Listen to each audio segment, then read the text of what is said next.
dari kelas BMMH 1/1 nombor metrik B0918101003. Okey, pada video kali ini saya dan juga kawan-kawan saya akan membentangkan satu tugasan yang diberi oleh Masyarah dalam subjek Falsafah Sains dan Teknologi. Tajuk yang diberikan oleh kami ialah Amalan Pengurusan Kualiti di dalam Universiti Awam di Malaysia dari segi bentuk, amalan dan pelaksanaannya.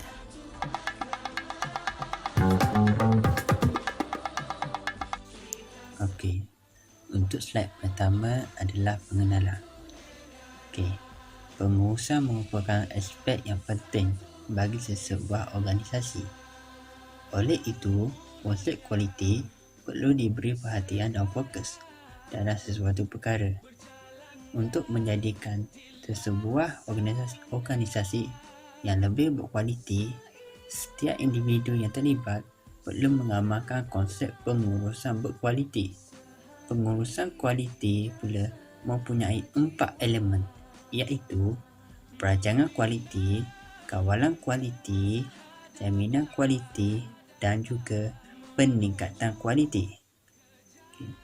Untuk mengiktiraf dan meningkatkan kualiti di Malaysia, satu anugerah telah diperkenalkan pada tahun 1990, iaitu Anugerah Kualiti Perdana Menteri.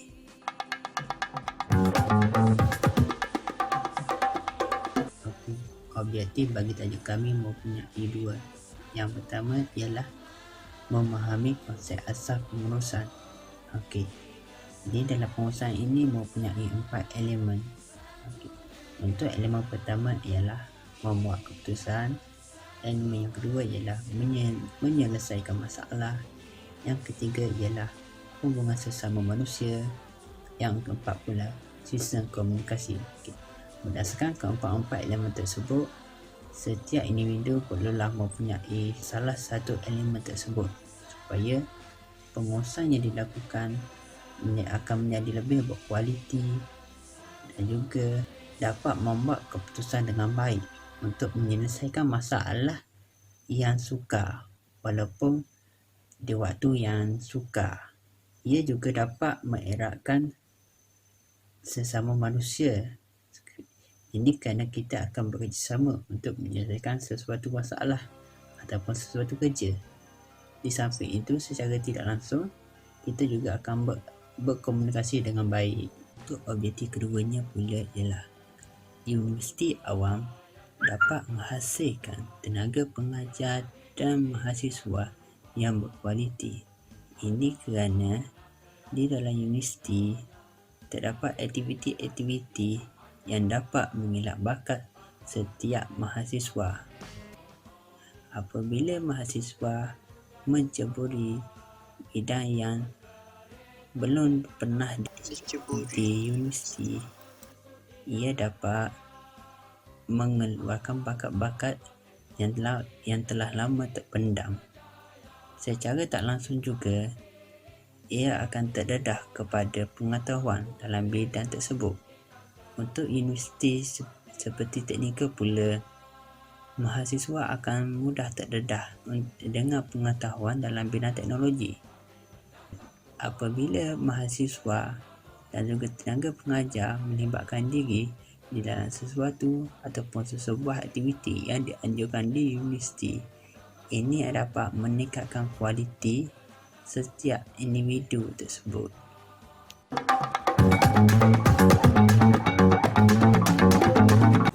Assalamualaikum warahmatullahi wabarakatuh. Saya Raja Muhammad Ashraf bin Raja Adnan dari kelas 3 BMH 1/1. Nombor metrik saya ialah BO91810063.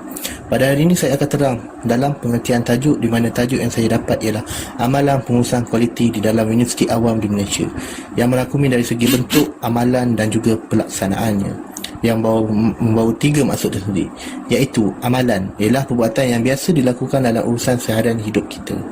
Yang kedua, pelaksanaan, di mana membawa maksud proses atau perancangan untuk satu program ataupun aktiviti yang dilakukannya. Dan yang ketiga adalah kualiti, di mana membawa maksud peringkat kebaikan suatu nilai atau tahap kecemerlangan suatu perkara yang dilakukan. Okey, apa itu 5S? Okey. Konsep amalan 5S mula diperkenalkan kepada syarikat-syarikat di negara Jepun pada awal tahun 1980-an. Amalan 5S ialah kaedah atau alat pengurusan yang boleh mewujudkan persekitaran di tempat kerja berkualiti yang selesa, kemas dan selamat di dalam organisasi dan menentukan kepatuhan kepada piawan serta dapat memampukan usaha penambahbaikan kualiti dalam suatu organisasi. Okay. Di Malaysia, konsep amalan 5S mula diperkenalkan pada pertengahan tahun 1980-an dan telah dipraktikkan dalam sektor swasta dan juga kerajaan. Dan kini konsep amalan 5S juga telah diamalkan di universiti-universiti awam di Malaysia bagi melancarkan kawasan kerja ataupun segala aktiviti-aktiviti yang dilakukan. Pertama, sisih. Di dalam bahasa Jepun disebut seiri, iaitu kita sisih segala barang-barang ataupun dokumen-dokumen yang tidak penting di atas meja kerja kita untuk memberi ruang kepada dokumen-dokumen yang kita akan ambil.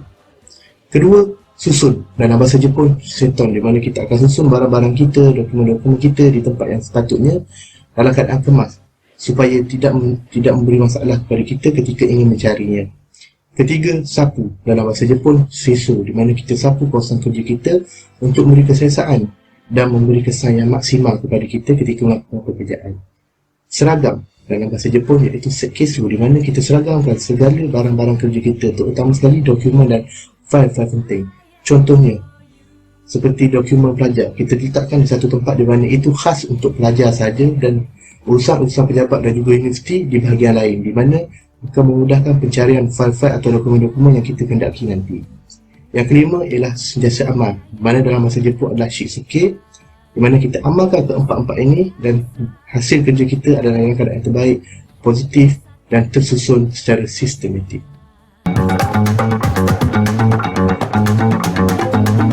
Dan saya akan terangkan tentang kaedah pendidikan.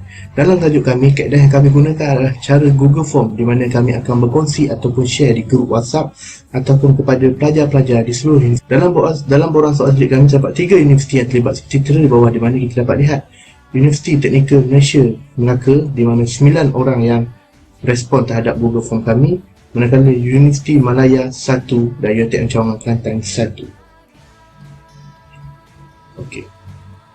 Keputusan yang dapat dilihat pada keputusan seperti di bawah, di mana 45% untuk tahap memuaskan dan 55% lagi untuk tahap sangat memuaskan, di mana dalam Google Form kami terdapat 5, iaitu sangat memuaskan, tidak memuaskan dan sangat tidak memuaskan. Jadi seperti mana kita dapat lihat di dalam catatan ini, 45% di tahap yang memuaskan dan 55% untuk tahap sangat memuaskan. Dan ekoran COVID-19 yang telah melanda seluruh dunia, terdapat beberapa cadangan yang dikemukakan oleh pelajar, dan cadangan itu seiring dengan ekoran masalah yang kita hadapi sekarang. Di mana yang pertama, pelajar telah mencadangkan di mana harus diperbaiki dengan kemajuan teknologi semasa. Pengurusan kualiti yang menjadi amalan harus lebih efektif dan memungkinkan untuk dilaksanakan walaupun dalam keadaan sekarang ini, iaitu dimasukkan dengan COVID-19. Aspek pengurusan maklumat, supaya segala maklumat dapat disampaikan cepat seperti kes COVID-19 kepada pelajar-pelajar ataupun info-info yang penting di bawah universiti.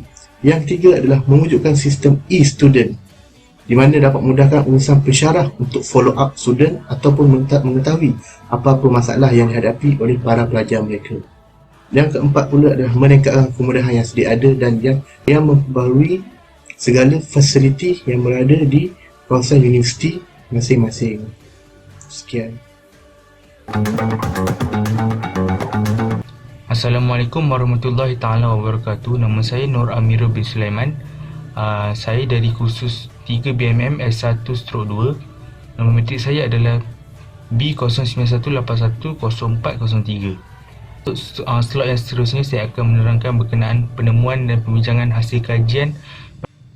Okey, dari segi bentuk, kita boleh bahagikan kepada dua, iaitu dari segi mahasiswa-mahasiswi dan juga yang boleh dilakukan oleh pihak pengurusan universiti. Bagi mahasiswa-mahasiswi, mereka boleh mengikuti program yang berteraskan pengurusan kualiti yang dianjurkan oleh pihak pengurusan universiti, seperti program kepimpinan dan kreativiti, pengurusan projek, kemahiran membuat keputusan, asas pengurusan kualiti dan juga program pengurusan merentas negara. Ini kerana setiap program yang dijalankan mempunyai objektif dan matlamat yang jelas untuk menggilap bakat dan nilai seseorang mahasiswa itu sendiri dalam menjadikan kualiti diri mereka terbina dalam konteks kurikulum, akademik dan juga sosial kehidupan mereka. Selain itu, mahasiswa perlu sentiasa peka dengan segala info yang diberikan oleh pihak pengurusan universiti supaya mereka tidak terlepas dari segi tarikh program, tempat diadakan program, intipati yang disediakan dalam program tersebut. Ini kerana pihak pengurusan seringkali memberikan pelbagai info berkaitan program yang sesuai untuk disertai oleh para mahasiswa, dan pihak universiti mengikuti setiap aktiviti yang disertai oleh mahasiswa bertepatan dengan minat mereka sendiri dan bilangan kuantiti yang akan hadir dalam program tersebut. Selain itu, program yang dijalankan ini kadang-kadang tidak ada dalam silibus pelajaran yang disediakan di universiti. Contohnya dari segi general knowledge, dari segi kualiti diri tidak diberikan info tersebut di dalam pelajaran mereka. Program ini menjadikan info yang di luar silibus pelajaran yang wajib dipelajari. Oleh yang demikian, mahasiswa perlu sentiasa merebut peluang yang diberikan oleh pihak pengurusan universiti kerana peluang hanya datang sekali. Okey, yang kedua ialah mahasiswa boleh mempamerkan sikap terbuka ketika bersama dengan orang lain. Sikap terbuka ini adalah salah satu aspek untuk meningkatkan pengurusan kualiti diri mereka itu sendiri, terutamanya kepada mahasiswa yang berada di kampus yang sering bertemu dengan mahasiswa lain, dengan rakan-rakan mereka dan juga pensyarah universiti. Ini kerana kualiti diri mahasiswa akan menyerlah apabila seringkali berkomunikasi dalam suasana yang mesra dan berilmu tanpa pendam perasaan, ataupun berbicara dengan perkataan yang kesat, yang kurang sopan dan juga nada yang kurang sesuai.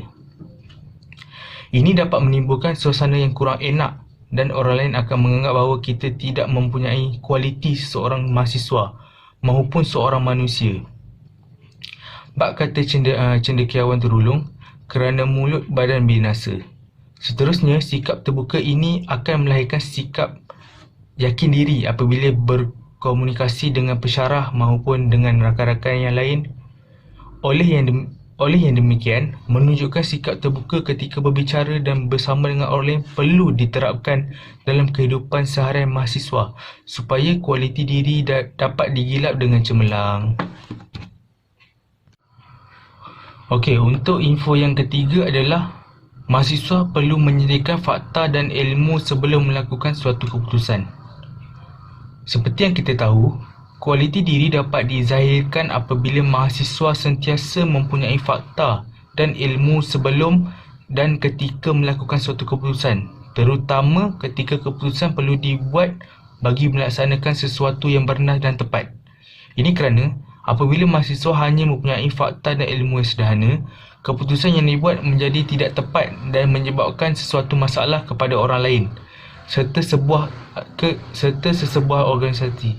Sebagai contoh, seorang presiden kelab diberi tanggungjawab untuk menyelesaikan permasalahan yang melanda di dalam kelab tersebut. Jika keputusan yang diberikan oleh presiden agak kurang bernas, akan menyebabkan masalah yang lebih teruk seperti penarikan diri ahli kelab tersebut, prestasi kelab akan jatuh. Dengan ini, mahasiswa perlu sentiasa mempunyai cara untuk mengatasi pelbagai halangan yang memerlukan sesebuah keputusan yang cerdas dan jitu. Bab kata cendekiawan, ketua ataupun pemimpin adalah tiang sebuah bangunan. Jika tiang itu patah atau pecah, maka bangunan akan runtuh. Oleh itu, mahasiswa perlu sentiasa mempunyai ilmu untuk membuat sesuatu keputusan agar kualiti diri dapat terjamin serta dapat menghadapi segala masalah dan membuat segala keputusan yang tepat kelak. Okey, untuk info yang seterusnya, mahasiswa perlu mengakrabkan diri mereka dengan mahasiswa yang lain. Mahasiswa hendaklah sentiasa mengakrabkan diri dengan mahasiswa lain maupun pensyarah supaya kita mengetahui pelbagai info semasa dan juga menaikkan keberanian diri untuk berbicara dengan orang lain. Selain itu, apabila kita sentiasa berhubung dengan mahasiswa dan pensyarah, mereka akan sentiasa menghargai diri kita dan membantu dalam pelbagai masalah yang akan kita hadapi kelak. Ini kerana kita sentiasa berhubung dan bertegur sapa setiap masa. Di samping itu, mahasiswa perlu keluar dari kelompok kesunyian dengan melibatkan diri dalam pelbagai aktiviti berkumpulan supaya keramahan diri dapat ditonjol kepada khalayak ramai dan dapat menambahkan rakan semasa berada di universiti. Di samping akan menaikkan kualiti diri kita itu sendiri. Ini dapat mengelakkan seseorang mahasiswa itu umpama katak di bawah tempurung apabila sentiasa berada di asrama ataupun di rumah sahaja sepanjang masa, tidak hanya keluar apabila waktu kuliah dan waktu makmal sahaja. Dengan berkomunikasi dengan orang lain akan memberikan pelbagai ilmu pengetahuan yang baharu untuk diamalkan dalam kehidupan seharian jika ilmu tersebut mempunyai kesan positif. Walaupun dengan mengakrabkan diri dengan orang lain mempunyai pelbagai kesan negatif seperti bergaul dengan mahasiswa yang tidak berdisiplin dan tidak bermoral, mahasiswa haruslah bijak dalam menangani masalah ini dengan berbual tetapi mengambil nilai positif dan meninggalkan info yang negatif. Oleh yang demikian, mahasiswa yang sentiasa mengakrabkan diri akan lebih ke hadapan berbanding mahasiswa yang lain kerana keyakinan diri dan kualiti akan dapat ditonton oleh orang lain pada masa hadapan. Okey, dari segi pihak pengurusan universiti pula, pihak pengurusan universiti awam perlu menubuhkan satu organisasi untuk mahasiswa. Organisasi merupakan suatu entiti kumpulan yang berstruktur, berperlembagaan, berperaturan dan berkepimpinan yang dianggotai oleh ahli-ahli yang berdaftar, mempunyai minat, kegemaran hasrat dan kecenderungan yang sama serta bertujuan yang saling bekerjasama, bantu-membantu dan berkongsi sumber dalam melaksanakan aktiviti dan mencapai cita-cita serta matlamat berpersatuan dan kelab.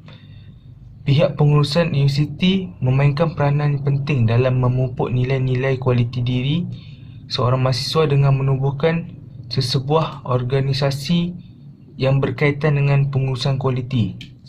Contohnya adalah kelab pengurusan kualiti dan sebagainya.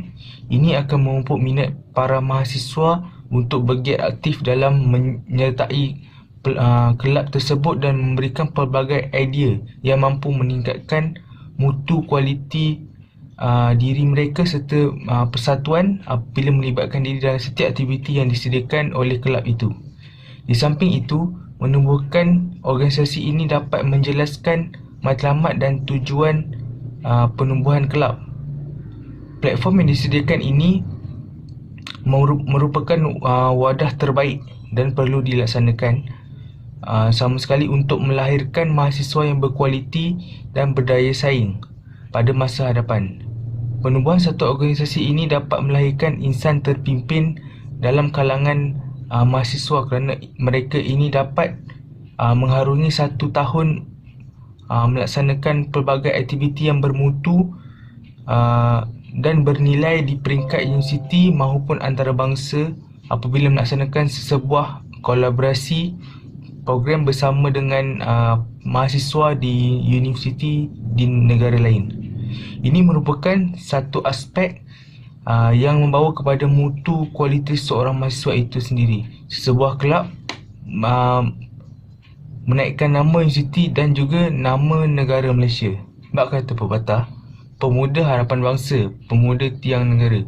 Oleh yang demikian, dengan menumbuhkan satu organisasi berkaitan pengurusan kualiti amatlah bertepatan dengan tindakan yang perlu diambil oleh pihak pengurusan universiti bagi menghasilkan mahasiswa terdidik dan terpimpin untuk pembangunan negara kelak. Okey, untuk isi yang kedua pula ialah dengan meluluskan bonding day ataupun team building club. Langkah utama yang perlu diambil untuk memastikan program team building ini lebih efektif dan holistik adalah dengan mengenal pasti secara jelas penambahbaikan yang mahu dilihat. Program team building termasuklah senarai aktiviti yang akan dilakukan dan setiap satunya mempunyai matlamat yang berbeza yang hendak dicapai.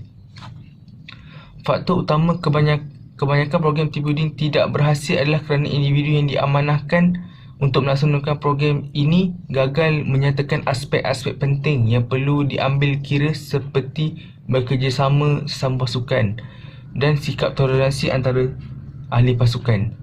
Bak kata pepatah, ke bukit sama didaki, ke lurah sama dituruni. Kemungkinan mereka berfikir bahawa kepercayaan akan meningkatkan mutu kerja berpasukan dan menghayatinya. Namun mereka kurang tahu bagaimana ia dilakukan ataupun objektif tersebut bersesuaian untuk pasukan. Oleh itu, dengan meluluskan program team building ini akan memupukkan semangat kerjasama, saling mempercayai antara satu sama lain dan meningkatkan mutu kepimpinan dalam diri mahasiswa yang menyertai program ini pada masa hadapan. Okey, untuk isi yang ketiga adalah pihak pengurusan universiti boleh menambahkan subjek berkaitan dengan pengurusan kualiti. Idea ini merupakan satu aspek yang harus kita diketengahkan oleh pihak pengurusan universiti dalam melahirkan insan yang berkualiti, kerana dengan menambahkan satu subjek berkaitan pengurusan kualiti amatlah tepat.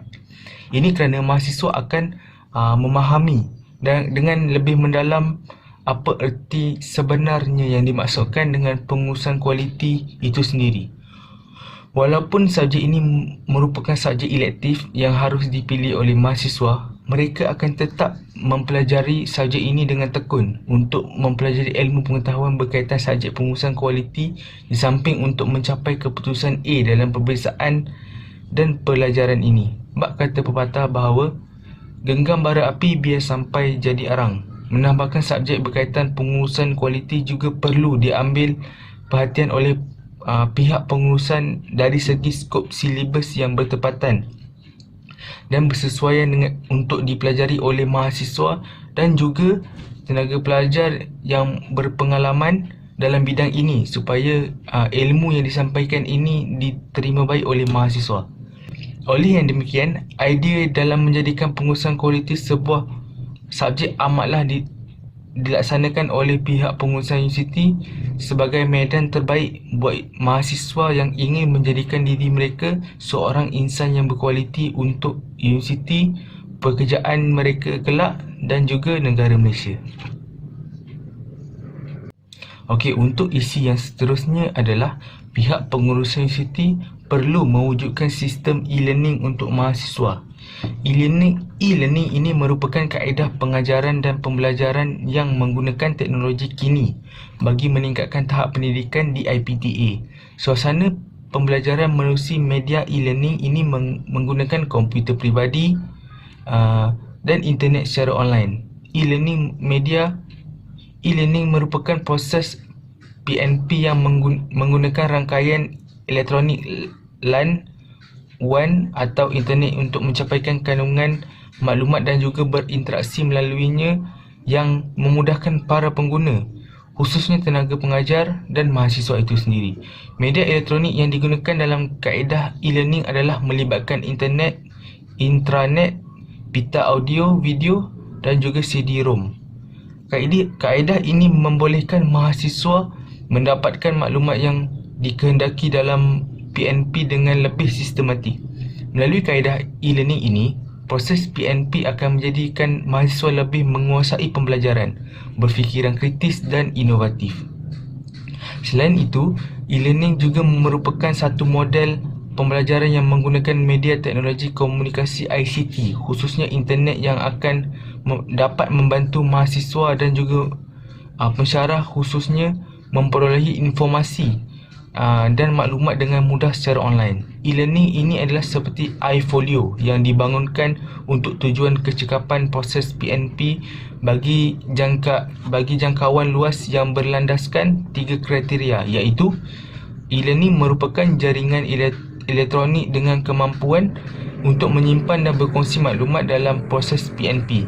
Kedua, segala info yang ingin disampaikan akan sampai pada semua pengguna dalam masa yang sangat cepat dan meluas. Dan yang terakhir, sistem ini akan fokus pada pandangan yang lebih luas berbanding dengan PNP secara kaedah tradisional. Oleh itu, sistem e-learning ini amat penting dan bersesuaian untuk dilaksanakan oleh sesebuah universiti bagi memudahkan pelbagai pihak dalam PNP dan pensyarah dapat melihat kualiti seorang mahasiswa dengan hanya sistem ini sahaja. Tambahan, dalam situasi negara yang sedang melanda wabak penyakit COVID-19 pada masa ini. Okey, untuk seterusnya dari segi amalan. Terdapat pelbagai amalan yang boleh dihasilkan dan dipraktikkan dalam kehidupan seharian seseorang mahasiswa itu untuk mencapai nilai pengurusan kualiti diri yang tinggi. Isi yang pertama adalah semangat bekerjasama. Seperti yang kita sedia maklum, kerjasama menghasilkan pendidikan yang berkualiti apabila melakukan kerja berpasukan. Setiap ahli kumpulan mempunyai tanggungjawab dan kepakaran mereka sendiri yang perlu digunakan bagi menghasilkan keberhasilan sesuatu pasukan itu. Universiti boleh dinilai berdasarkan kualiti keberhasilan dan kualiti kerjasama yang ditujukan oleh para mahasiswa dalam usaha menjadi satu kumpulan yang sangat kuat. Kerjasama yang erat dengan berpegang pada matlamat yang sama adalah wadah yang membawa kejayaan kepada ahli pasukan itu. Bak kata pepatah Afrika, kalau nak lari laju, lari seorang diri. Kalau nak lari jauh, kerja sebagai pasukan. Kumpulan kerja perlu mengenepikan perbezaan dan bekerja bagi mencapai matlamat itu. Ia juga menjurus ke arah belajar bekerja dengan mahasiswa yang lain. Seterusnya, mahasiswa boleh mewujudkan budaya kerja secara pasukan dengan melakukan beberapa perkara secara betul. Jika dilihat dengan tekun dan menghargai nilai, perkara ini dapat dicapai walaupun sukar. Ini kerana berat sama dipikul, ringan sama dijinjing. Oleh yang demikian, kerjasama secara pasukan amat penting diamalkan di universiti untuk menentukan kejayaan sebuah universiti dan negara kita. Okey, untuk isi berkaitan amalan yang seterusnya adalah sikap berdaya saing secara sihat. Secara umum, daya saing boleh disifatkan sebagai sebahagian daripada motivasi intrinsik yang wujud dalam diri seseorang untuk bekerja dengan lebih baik, lebih cepat dan lebih cemerlang daripada orang lain di sekelilingnya. Istilah daya saing berasal dari perkataan Latin iaitu compete, yang bermaksud penglibatan dalam perniagaan yang melibatkan persaingan dalam pasaran. Daya saing melibatkan ciri-ciri termasuk berorientasi jangka panjang, mampu dikawal, bersifat relatif iaitu secara perbandingan dan juga melibatkan proses yang dinamik. Sikap berdaya saing secara sihat ini dapat dilihat dalam diri mahasiswa apabila mereka sentiasa berlumba-lumba untuk menimba ilmu di universiti dengan pelbagai cara. Antaranya adalah secara berkumpulan, iaitu melawat ke perpustakaan, dan ada yang belajar secara bersendirian. Ini akan memberikan mereka kefahaman yang lebih mendalam berkenaan ilmu pengetahuan yang mereka pelajari. Dari segi kurikulum, mahasiswa akan sentiasa melibatkan diri dalam aktiviti yang dijalankan oleh pihak universiti. Hal demikian kerana mahasiswa akan mendapatkan ilmu pengetahuan berkaitan kemahiran insaniah di samping membantu mereka mendapatkan anugerah yang berprestij di peringkat universiti kelak. Oleh itu, mahasiswa perlu menanamkan sikap untuk berdaya saing secara sihat supaya kualiti diri kelak dapat diperolehi dan dirasai demi melahirkan insan yang mampu mencorakkan masa depan negara ke arah yang lebih maju dan berjaya. Okey, untuk isi yang ketiga berkaitan amalan adalah semangat bermasyarakat. Semangat bermasyarakat ini dapat dilihat apabila mahasiswa itu menyertai program yang berkaitan dengan kesukarelawan. Ia adalah batu asas kepada warga negara yang prihatin, bertanggungjawab, sani bantu-membantu tak kira agama, kaum dan warna kulit. Semangat ini juga perlu diterapkan melalui kerjasama pelbagai pihak, sama ada individu, badan berkerajaan dan juga bukan badan berkerajaan seperti NGO dan juga institusi keluarga. Sehubungan itu, program kesukarelawan yang diwujudkan harus mempunyai objektif yang jelas bagi memberi dorongan kepada mahasiswa dan motivasi kepada mereka untuk mereka lebih bergiat aktif dalam program sebegini. Jika objektifnya jelas, pasti mahasiswa dapat menjiwai dan menghayatinya dengan baik. Aktiviti kesukarelawan sememangnya tidak mendatangkan faedah berbentuk wang dan kebendaan. Namun, jika dilihat dari sudut berbeza, aktiviti dapat menambahkan kecenderungan peserta dalam usaha memperkayakan ilmu pengetahuan berdasarkan pengalaman yang diperoleh. Bab kata pepatah, bagai aur dengan tebing. Ini bermaksud persahabatan yang baik dan akrab apabila mereka saling tolong-menolong serta bantu-membantu antara satu sama lain. Oleh itu, semangat bermasyarakat amalah dititik beratkan dalam kehidupan seharian mahasiswa supaya mereka sentiasa memahami konsep menghulurkan bantuan apabila diperlukan masyarakat demi kemajuan bangsa dan negara dari pelbagai aspek. Saya Muhammad Ashraf Aidi bin Muhammad Basri, nombor matrik B0918100117, kelas 3 BMMH 1 Palang 1.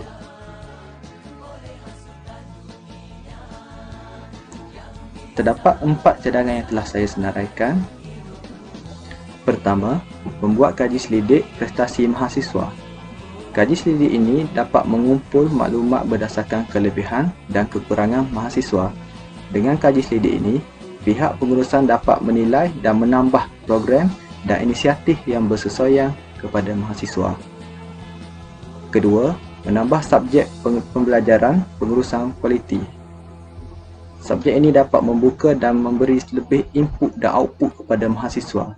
Subjek ini juga mampu mengeratkan lagi hubungan antara mahasiswa, menjadikan mahasiswa lebih berdaya saing serta mampu menyelesaikan kerja dan masalah dengan lebih efisien. Bukan itu sahaja, subjek ini juga mampu melahirkan mahasiswa atau graduan yang berkualiti, cemerlang dalam pemikiran strategi dan kreativiti. Ketiga, mengadakan aktiviti berkaitan pengurusan kualiti. Dengan melaksanakan aktiviti yang memfokuskan kepada amalan pengurusan kualiti, aktiviti ini dapat menjadikan mahasiswa sentiasa berpengetahuan serta melahirkan mahasiswa yang berkemahiran dalam pelbagai aspek dan juga akan melahirkan mahasiswa yang berkepribadian baik. Kriteria inilah yang sangat dititik beratkan di alam pekerjaan yang akan datang. Keempat, membuat semakan dan kemaskini untuk penambahbaikan pengurusan kualiti. Cadangan yang dapat dibuat bagi meningkatkan serta memastikan amalan pengurusan kualiti di dalam universiti juga adalah sentiasa melakukan semakan dan mengemaskini struktur, fungsi, strategi dan aktiviti dengan kerap. Penambahbaikan ini adalah berdasarkan kepada perubahan semasa institusi dan mahasiswa serta bertujuan untuk memastikan amalan kualiti ini sejajar dengan perkembangan semasa. Antara yang dapat dijalankan di dalam penambahbaikan kualiti adalah penambahbaikan buku panduan akademik serta menyediakan kurikulum baru sejajar perkembangan masa kini. Dan slide yang terakhir adalah rumusan. Amalan pengurusan kualiti ini dapat memberi kesan dalam pengurusan pentadbiran dengan lebih sistematik dan terurus serta meningkatkan pengurusan dengan lebih efisien. Amalan ini juga memberi kelebihan serta membantu mahasiswa supaya lebih berdaya saing serta memiliki ilmu pengetahuan dalam pasaran kerja yang akan datang. Amalan kualiti ini juga menjadikan mahasiswa mampu bekerjasama dalam kumpulan serta menyelesaikan tugasan yang diberi tanpa masalah. Mahasiswa juga mampu membuat keputusan yang kreatif serta mampu melahirkan mahasiswa yang mempunyai kepimpinan yang tinggi Bukan itu sahaja, mahasiswa tidak akan merasa kekok atau malu untuk berkomunikasi serta lebih yakin.